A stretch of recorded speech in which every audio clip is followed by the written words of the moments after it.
નમસ્કાર દર્શક મિત્રો, આપ જોઈ રહ્યા છો આજ કા ભારત ન્યૂઝ। રાધનપુર વચ્ચે આવેલા બ્રિજ બંધ થતા હાલાકી।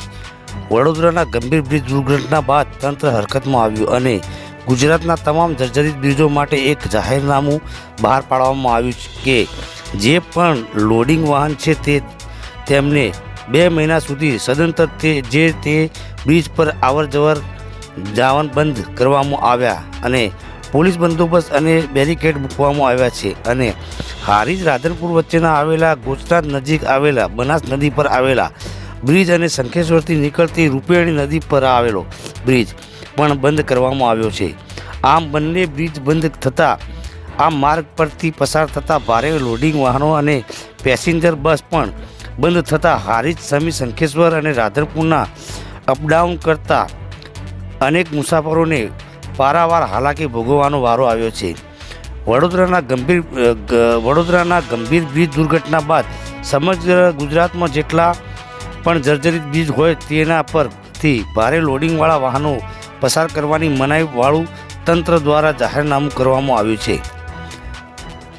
ત્યારે પાટણ જિલ્લામાં પણ ગોચનાથ નજીક આવેલા બનાસ નદી પરથી પસાર થતો બ્રિજ અને શંખેશ્વરમાંથી પસાર થતી રૂપેણી નદી પરનો બ્રિજ બંધ થતાં શંખેશ્વર તાલુકાના ગામડાઓમાંથી લોકોને રાધનપુર જવા માટે અન્ય જગ્યાએ જવા મુસાફરો મુશ્કેલી વેઠી રહ્યા છે, કેમ કે બસ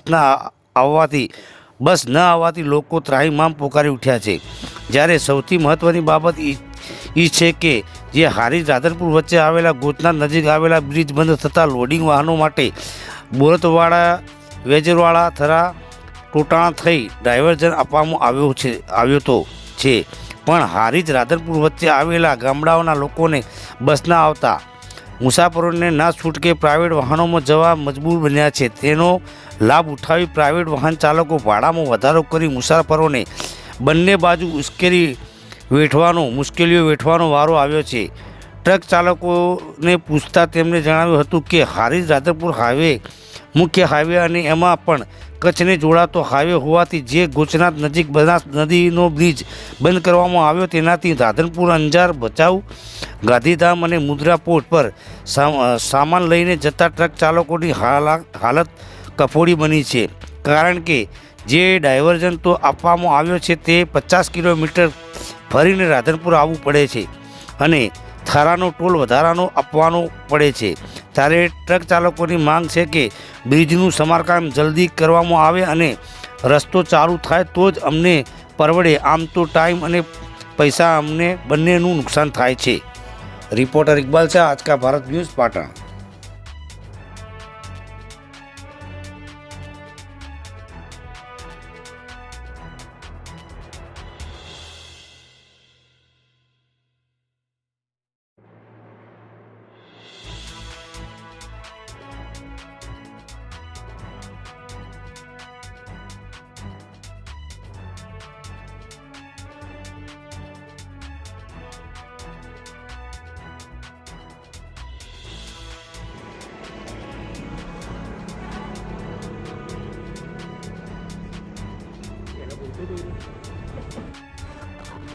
ગાડી આગળ લઈ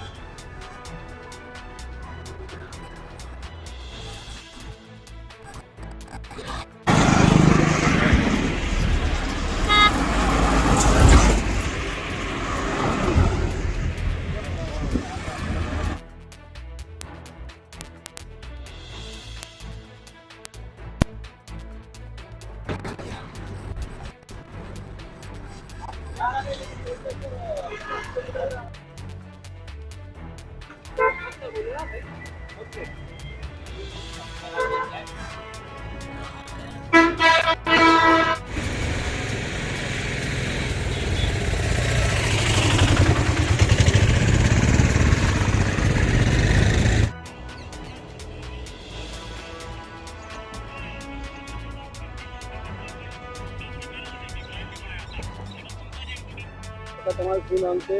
તમે અહીંયા શની ફરજ બજાવો છો અને મોટા વાહનો આવે તો શું ત્યાં શની ફરજ? મારું નામ રાઠોડ ગણપતભાઈ બલુભાઈ। હું જીઆઈડીમાં નોકરી બજાવું છું અને ભારે વાહન અહીંથી પસાર ના થાય તે માટે અહીંથી ડાયવર્ઝન આપેલું છે અને અહીંયાથી બોરતવાળા રોડા થરા ટોટાણાથી અમે તેમને રાધનપુર મોકલીએ છીએ અને કોઈ જાનહાનિ ના થાય, મોટી કોઈ હોનારત ના થાય એ માટે અમે અહીંથી પાછા વાળીએ છીએ મોટા વાહન. દિવસમાં કેટલા વાહનો મોટા આવતા દિવસમાં તો અમે 15 થી 20 વાહનો પાછા વાળીએ છીએ અને અઠવાડિયાથી 10 દિવસથી અહીંયા પોઈન્ટ પણ મેક્યા છે સરકારશ્રી તરફથી, હારીજ પોલીસ સ્ટેશન તરફથી. બસની પણ એથી જવા માટે બસને પણ ત્યાંથી ઘોષણાથી પાછા વાળે છે. બસ ત્યાં પેસેન્જર ઉતારી દે, ઘોષણાથી બસો પાછી વાળે છે અને ભારે વાળાનો બિલકુલ તો જવા દેવા જ નથી. પેસેન્જરો તો નાના વાહનો હોય, ઇકો છે, જે 4 વ્હીલ અહીંયાથી જાય મતલબ કે